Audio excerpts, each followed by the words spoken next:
இது வந்து என்னோட ஓன் எக்ஸ்பீரியன்ஸ். ஒரு குத்து போட்டா இந்த கண்ணாடி வந்து உடஞ்சிரும். எங்க கார் ஒருக்க வந்து ஃபயர் ஆகிட்டு இந்த காரை ஃபுல்லா எரிஞ்சிருக்கும்.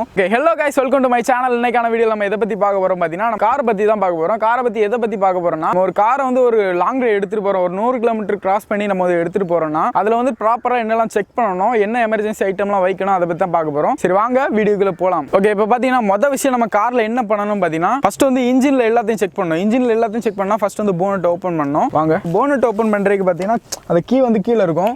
அதை லைட்டாக அப்படி இழுத்து விட்டீங்கன்னா அந்த லாக் வந்து ஓப்பன் ஆயிரும். இப்போ அப்படியே பார்த்தீங்கன்னா இது கீழே ஒரு பட்டன் மாதிரி ஒன்று இருக்கும், கம்பி மாதிரி இருக்கும். அந்த கம்பியை லைட்டாக வந்து ப்ரெஸ் பண்ணி மேலே தூக்கி விட்டிங்கன்னா அந்த லாக் வந்து ரிலீஸ் ஆயிரும். ஓப்பன் பண்ணிட்டு போனட்டுக்கு வந்து ஒரு ஸ்டாண்டு உண்டு. ஸ்டாண்டை போடலன்னா இது வந்து கீழே விழுந்துடும். ஸ்டாண்டை போடுறது உங்களுக்கு சேஃப்டிக்கானது. ஓகே, இப்போ பார்த்தீங்கன்னா மொதல் விஷயம் நம்ம என்ன பண்ணணும்னா இன்ஜின் ஆயிலை செக் பண்ணணும். வா, இன்ஜின் ஆயிலை செக் பண்ணி பார்த்தீங்கன்னா செக் பண்ணுறதுக்குண்டே ஒரு ஆப்ஷன் கொடுத்துருப்பாங்க. ஒரு டிப்பு மாதிரி ஒன்று கொடுத்துருப்பாங்க. இன்ஜின் ஆயில் டிப்புன்னு சொல்லுவாங்க இது பேர். இதை அப்படியே வந்து ஓப்பன் பண்ணி பார்த்தீங்கன்னா இப்படி இருக்கும். இப்போ பார்த்தீங்கன்னா இதில் வந்து இதெவ்வளோ அளவு இருக்கும். ஒவ்வொரு வண்டியிலையும் இதை மாதிரி ஒரு டிப் இருக்கும். இந்த டிப்பில் வந்து இவ்வளோ தான் அளவு. எனக்கு இந்த வண்டியில் பார்த்தீங்கன்னா இதவ்வளோ தான் அளவு கரெக்டாக. ஒவ்வொரு இதுக்கும் ஒரு பாயிண்ட். இதுக்கு வந்து இதவ்வளோ தான் பாயிண்ட். இந்த பாயிண்ட்டுக்கு மேலே எப்போ இருக்குது, இந்த பாயிண்ட்டுக்கு கீழே வந்துச்சுன்னா, ஒருவேளை உங்கள் ஆயில் வந்து உங்கள் ஆயில் லெவலில் வந்து இந்த பாயிண்ட்டுக்கு கீழே வந்துச்சுன்னா நீங்கள் கண்டிப்பாக வந்து ஒர்க் ஷாப்பில் விட்டு ஆயில் எக்ஸ்ட்ரா ஊற்றணும். இல்லைனா அது வந்து இன்ஜின் கேடு. இன்ஜின் வந்து சீக்கிரமாகவே ஹீட் ஆகும். இன்ஜின் வந்து சீஸ் ஆகிறதுக்கு ரொம்ப வாய்ப்பு இருக்குது. அதனால் கண்டிப்பாக வந்து ஊற்றிட்டு தான் போகணும். ஓகே, இப்போ நம்ம அடுத்த விஷயம் என்ன பண்ணணும்னு பார்த்தீங்கன்னா கூலண்ட் ஆயில் செக் பண்ணணும். இதுதான் பார்த்தீங்கன்னா நம்மளோட கூலண்ட் டேங்க். ஒவ்வொரு வண்டிக்கும் வித்தியாசமாக இருக்கும். நம்ம கூலண்ட் டேங்க் ஓப்பன் பண்ணுறதுக்கு முன்னாடி அதில் ஒரு வார்னிங் கொடுத்துருப்பாங்க.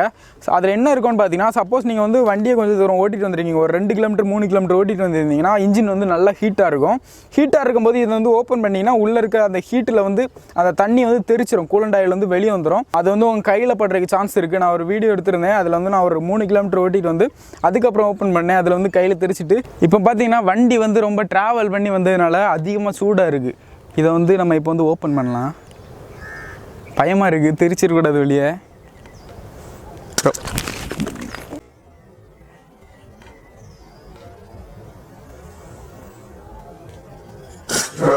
அடங்கப்பா, இது உலக நடிப்புடா சாமி. இப்படி வந்துட்டல நினச்சேன். ரொம்ப ஹீட்டெல்லாம் நார்மலாக இருந்து ரொம்ப லாங் ட்ராவல் போயிட்டு திறந்தீங்கன்னா அவ்வளோதான், கையெல்லாம் தெரிச்சு பொத்துரும். அதனால் நான் ஸ்டார்ட் பண்ணுறதுக்கு முன்னாடி இதை வந்து செக் பண்ணணும். ஓகேவா, இப்போ வந்து ஓப்பன் பண்ணலாம். ஓப்பன் பண்ணிங்கன்னா உள்ளே இப்படி தான் இருக்கும். இந்த ஆயிலோட லெவலில் வந்து பார்க்கணும். இப்போ இந்த ஆயிலோட அந்த குவாலிட்டியை நம்ம வந்து பார்க்கணும் ஃபஸ்ட்டு. ஆமாம், குவாலிட்டி பார்த்திங்கன்னா இப்போ வந்து ரொம்ப தண்ணி மாதிரி இருக்குது. இது மாற்றி ரொம்ப நாள் ஆச்சு. அதனால் நம்ம வந்து இதை வந்து மாற்ற வேண்டிய நிலமையில தான் இருக்குது. கூடி சீக்கிரம் நான் வந்து மாற்றிடுவேன். நான் மாற்றலை.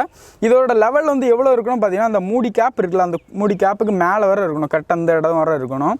இதுக்கப்புறம் நீங்கள் ஊற்றுனீங்கன்னா ஆட்டோமேட்டிக்காக அந்த பைப்போடி ஓவர்ஃப்ளோ ஆகி வெளியே போயிடும். ஸோ அதனால் முடிஞ்ச அளவு ஃபில் பண்ணி வைங்க. ஃபில் பண்ணி எதோ ஊற்றணும் பார்த்தீங்கன்னா, ஒரு எமர்ஜென்சிக்கு வேண்டி நீங்கள் வந்து தண்ணியை ஊற்றலாம். இல்லைன்னா நீங்கள் வந்து கூலண்ட் ஆயில் தான் வாங்கி ஊற்றணும். எமர்ஜென்சிக்கு எங்கேயா போகிறீங்க அப்படின்னா நீங்கள் வந்து வாட்டரே ஃபில் பண்ணிட்டு போகலாம். இல்லைன்னா நீங்கள் வந்து கண்டிப்பாக வந்து கூலண்ட் ஆயில் தான் யூஸ் பண்ணணும். இப்போ பார்த்தீங்கன்னா அடுத்த விஷயம் நம்ம என்ன செக் பண்ணால் பிரேக் ஆயில். பிரேக் ஆயில் வந்து இந்த வண்டியில் வந்து இதில் இருக்குது. ஒவ்வொரு வண்டியிலும் வித்தியாசமாக இருக்கும். இங்கே இருக்கலாம், அங்கே இருக்கலாம், அங்கே தள்ளி இருக்கலாம், வித்தியாசமாக இருக்கணும். ஓப்பன் பண்ணும்போது இதெல்லாம் வாசிச்சு பார்த்துக்கோங்க. வார்னிங் எல்லாம் யூஸ் பண்ணியிருக்காங்க. இப்போ வந்து ஒரு டேப் இப்படி ரொட்டேட் பண்ணால் ஓப்பன் ஆகிரும். பார்த்தீங்கன்னா ஓப்பன் ஆகிட்டு இப்போ பார்த்தீங்கன்னா பிரேக் ஆயில் வந்து ஃபுல்லாக இருக்குது. இந்த மாதிரி ஃபுல்லாக இருக்கணும். இல்லைன்னா உங்களுக்கு வந்து பிரேக் வந்து ஒழுங்காக ஒர்க் ஆகாது. ஃபுல்லாக இருக்குது, மேக்ஸிமம் வந்து ஃபுல்லாக இருக்க மாதிரி பார்த்துக்கோங்க. அப்படி நீங்கள் வந்து ஃபில் பண்ணலன்னா பிரேக் வந்து ஒழுங்காக பிடிக்காது, ஆக்சிடென்ட் ஆக சான்ஸ் இருக்குது. அதுக்கப்புறம் பார்த்தீங்கன்னா நம்மளோட வைப்பர், நம்மளோட கிளாஸ் க்ளீன் பண்ணக்கூடிய வாட்ரு, நம்ம வைப்பர் போடும்போது தண்ணி அடிக்கும். அதுக்கான டேங்க் தான் இது. இந்த டேங்கை வந்து எப்போவுமே வந்து ஃபில் பண்ணி வச்சுக்கணும். இதில் என்னோட வண்டியில் வந்து ஃபுல்லாக இல்லை, அதனால் தண்ணி ஊற்றி எப்போவுமே வந்து ஃபில் பண்ணுங்கள். இல்லைனா இதுக்குன்னு ஃபில் பண்ணுறதுக்கு தனியாக வாட்டர் இருக்குது, அதுவும் யூஸ் பண்ணலாம். இல்லைனா நம்ம வீட்டில் உள்ள ஃபில்ட்ரு வாட்டரை நம்ம வந்து யூஸ் பண்ணலாம். ஆனால் வந்து உப்பு தண்ணி மட்டும் என்றைக்குமே வந்து யூஸ் பண்ணாங்க. உப்பு தண்ணி யூஸ் பண்ணால் உப்பு படியும், மோட்ரு வந்து ஒழுங்காக ஒர்க் ஆகாது, மோட்ரு வந்து சரியாக வந்து ஒர்க் ஆகாது, மோட்டரை வந்து அடைச்சிரும். அதனால் வந்து முடிஞ்ச அளவுக்கு நல்ல தண்ணி ஊற்ற பாருங்கள். ஓகேவா, அடுத்து நம்ம என்ன செக் பண்ணணும்னா, லாங் டிரைவ் போகிறதுக்கு முன்னாடி மறக்காமல் வந்து நம்ம வந்து டயரை வந்து செக் பண்ணணும். டயரில் வந்து பார்த்தீங்கன்னா டயர் வந்து நல்ல கண்டிஷனில் இருக்கா, பட்டன்ஸ்லாம் தேயாமல் நல்லா இருக்கா அப்படின்னு பார்த்துக்கணும். பட்டன்ஸ்லாம் நல்லா இருக்குது. அடுத்து வந்து இந்த டயரில் பார்த்தீங்கன்னா அந்த சைடில் வந்து பார்த்தீங்கன்னா பழைய டயர்னா கிராக் இருக்கும். இப்படி வந்து கிராக்காக இருக்கும். அப்படி அந்த மாதிரி கிராக் இல்லாமல் பாருங்கள். கிராக் இருந்தால் உடனே நீங்கள் வந்து டயரை மாற்ற வேண்டியது இருக்கும். அது எப்போ வேணாலும் வெடிக்கலாம், இல்லைன்னா எப்போ வேணாலும் பஞ்சர் ஆகலாம். அதனால் முடிஞ்ச டயரெல்லாம் கிராக் இல்லாமல் பார்த்துக்கோங்க. அடுத்து நம்ம டயரோட ப்ரெஷர், நம்ம வந்து லாங் டிரைவ் போய்க்கு முன்னாடி மறக்காமல் ஒர்க் ஷாப்பில் போய் ப்ரெஷர் கரெக்டாக வச்சுட்டு போனோம். முடிஞ்ச அளவு நீங்கள் வந்து ஏர் அடிக்காமல் நைட்ரஜன் யூஸ் பண்ணுங்கள். நைட்ரஜன் எங்கே கிடைக்கும் பார்த்தீங்கன்னா, நம்ம ஏரியா சைட்லலாம் இப்போ பார்த்தீங்கன்னா நைட்ரஜன் வந்து பெட்ரோல் பல்கில் தான் கிடைக்கும். சிட்டி சைடில் பார்த்தீங்கன்னா நார்மலாக ஒர்க் ஷாப்லேயே இருக்கும். நைட்ரஜனும் வச்சிருப்பாங்க, ஏரும் வச்சிருப்பாங்க. ஏர் வந்து 10 ரூபான்னா நைட்ரஜன் வந்து 20 ரூபா சொல்லுவாங்க, அவ்வளோதான். நைட்ரஜன் அடிக்கனால என்ன யூஸ்ன்னு பார்த்தீங்கன்னா, நீங்கள் வந்து லாங் ட்ராவல் பண்ணும்போது டயர் வந்து ஹீட் ஆகும், கண்டினியூஸாக போயிட்டே இருக்கும்போது. அப்போ நைட்ரஜன் இருக்கும்போது நைட்ரஜன் வந்து டயர் வந்து ஹீட் பண்ணாமல் பார்த்துக்கும். அதுக்கு தான் மெயினாக நைட்ரஜன் யூஸ் பண்ணாங்க. அது அவ்வளோ சீக்கிரம் வந்து பஞ்சர் ஆகாது. நார்மலாக கம்பெனிலலாம் என்ன சொல்லுவாங்கன்னா, ஒரு நார்மலான ஒரு சொகுசு காரில் 33 பாயிண்ட் வைக்கணும் அப்படின்னு சொல்லுவாங்க. அதே இதை மெயின்டைன் பண்ணுங்க. இல்லைனா உங்கள் காருக்கு உங்களுக்கு என்ன சொல்லியிருக்காங்களோ அதே இதை மெயின்டைன் பண்ணுங்க.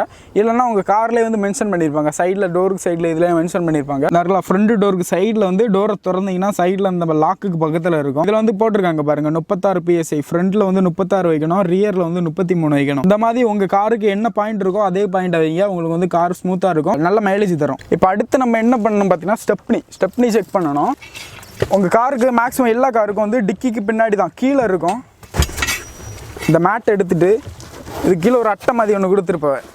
அதை எடுத்துகிட்டு பார்த்தீங்கன்னா இதான் வந்து ஸ்டெப்னி டயர் வந்து எப்போவுமே உங்கள் காரில் இருக்க மாதிரி பாருங்கள். லாங் ட்ரைவில் ரொம்ப மஸ்ட்டாக இம்பார்ட்டன்ட் இது வந்து. இது இல்லைன்னா உங்களால் ஒன்றுமே பண்ண முடியாது. டியூப்லெஸ்ஸாக இருந்தாலும் உங்களால் வந்து வண்டியை கொஞ்சம் தூரம் உருட்டிட்டு போகலான்னாலும் பண்ண முடியாது. கொஞ்சம் தூரத்தில் டயர் ஆகும் போயிடும், இல்லைன்னா ரிம் வளைஞ்சிரும். உங்களுக்கு ஒரு எமர்ஜென்சிக்கு தான் அதை பண்ண முடியும். எப்படியும் வந்து ஸ்டெப்னி வந்து உங்களுக்கு வந்து கண்டிப்பாக வந்து தேவைப்படும். அதனால் ஸ்டெப்னி வந்து நீங்கள் மஸ்ட்டாக வச்சுக்கோங்க. ஸ்டெப்னியில் ஒரு நல்ல டயர் போட முடியாட்டினாலும் ஓரளவு முக்கால்வாசி தேஞ்ச டயர் இருக்குங்களா, அந்த டயரை ஒன்று எடுத்து போட்டுக்கோங்க. போட்டு ஏர் வந்து கரெக்டாக இதுக்கும் வந்து ஃபில் பண்ணிடுங்க. அந்த 4 டயருக்கும் காருக்கு செக் பண்ணும்போது இந்த ஸ்டெப்னிக்கும் கரெக்டாக செக் பண்ணி ஏர் ஃபில் பண்ணிடுங்க. ஓகேவா?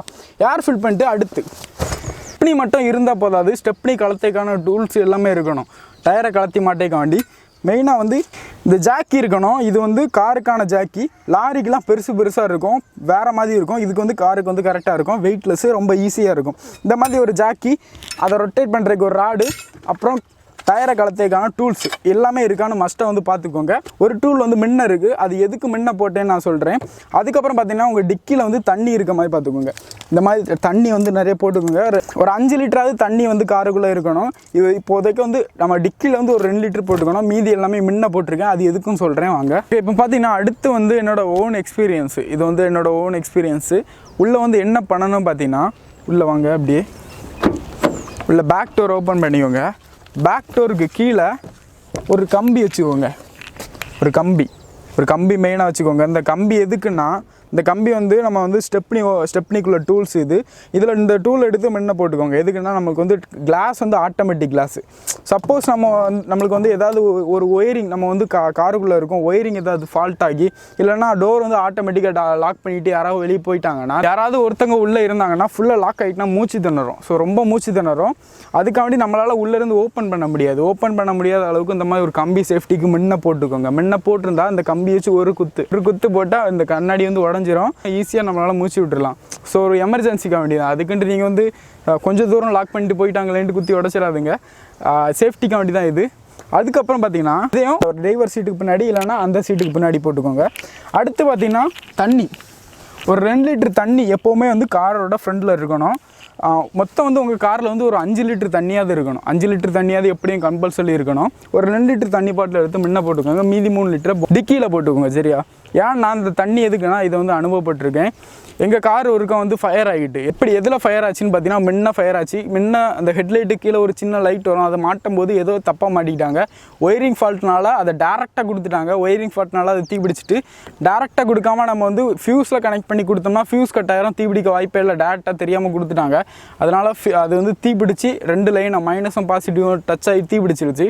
தீப்பிடித்த உடனே என்ன பண்ணாங்கன்னா, தண்ணி எதுவுமே வண்டியில் கிடையாது. வண்டியை விட்டு எங்கள் அம்மா அப்பா வந்து ட்ராவல் பண்ணாங்க. வண்டியை விட்டு இறங்கிட்டாங்க 2 பேருமே. பக்கத்தில் ஒரு பஞ்சர் ஷாப் இருந்து அவங்க தான் ஃபாஸ்ட்டாக வந்து தண்ணியை ஊற்றி அணைச்சாங்க. இல்லைன்னா அவ்வளோதான், அந்த காரை ஃபுல்லாக எரிஞ்சிருக்கும், நமக்கும் ஏதாவது ஆகிருக்கும், அடிபட்டிருக்கும். அதனால் சேஃப்டிக்கு எப்போவுமே உள்ள ஒரு 5 லிட்டர் தண்ணி பாட்டில் இருக்கணும். ஒரு கடை முன்ன நின்றனால அவங்க வந்து ஹெல்ப் பண்ணாங்க, அதனால் தப்பிச்சு இந்த காரு. இல்லைன்னா நம்ம ஒரு காட்டு பகுதிக்கு நம்ம ஒத்தைக்கு போயிட்டுருக்கோம், இல்லைனா ஃபேமிலியோடி போயிட்டுருக்கோம், அங்கே எதுவுமே தண்ணி இருக்காது. நம்ம காட்டில் தீப்பிடிச்சிட்டு சக்கன்னு ஏதாவது ஒரு சின்ன விஷயம் ஸ்பார்க் ஆகி தீப்பிடிச்சிருச்சுன்னா இதை வந்து நம்ம வந்து இந்த தண்ணி யூஸ் பண்ணிக்கலாம், முடிஞ்ச அளவு யூஸ் பண்ணிக்கலாம். ஸோ அதுக்காண்டி தான் ஒரு 5 லிட்டர் தண்ணி உள்ளே இருக்க மாதிரி பார்த்துக்கோங்க. சரியா?